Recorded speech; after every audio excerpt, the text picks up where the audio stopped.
ఎక్కడో ఆకాశంలో గాల్లో తిరుగుతున్న ఈ గ్రహాలు మన పైన ఎంతవరకు ఇన్ఫ్లుయెన్స్ చేస్తాయి అని చెప్పి వీళ్ళకి కొన్ని క్వశ్చన్స్ వస్తూ ఉంటాయి. ఆ క్వశ్చన్స్ యాక్చువల్గా చెప్పాలంటే నాకు కూడా వచ్చిన క్వశ్చన్సే అవి. ఆ అన్వేషణలోనే నేను ఆస్ట్రాలజీకి కొద్దిపాటిగా దగ్గర అవ్వడం అనేది కూడా జరిగిందనమాట. సో టెక్నికల్గా మనం చూసుకుంటే మనకి ఆస్ట్రోనమీ అనేది ఒక సబ్జెక్ట్ ఉంది.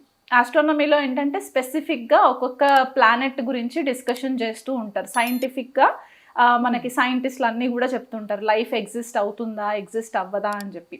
ఆస్ట్రాలజీకి వచ్చేసరికి ఏంటంటే దీన్ని కొద్దిపాటిగా సూడో సైన్స్ అంటారనమాట. సో గ్రహాలు మనకి ఆస్ట్రోనమీ మనకి ఈ మధ్య కాలంలో ఒక 400-500 years ముందు నుంచి మనకి ఆస్ట్రోనమీని ఎక్కువ ఫ్లరిష్ అవ్వడం అనేది జరిగింది.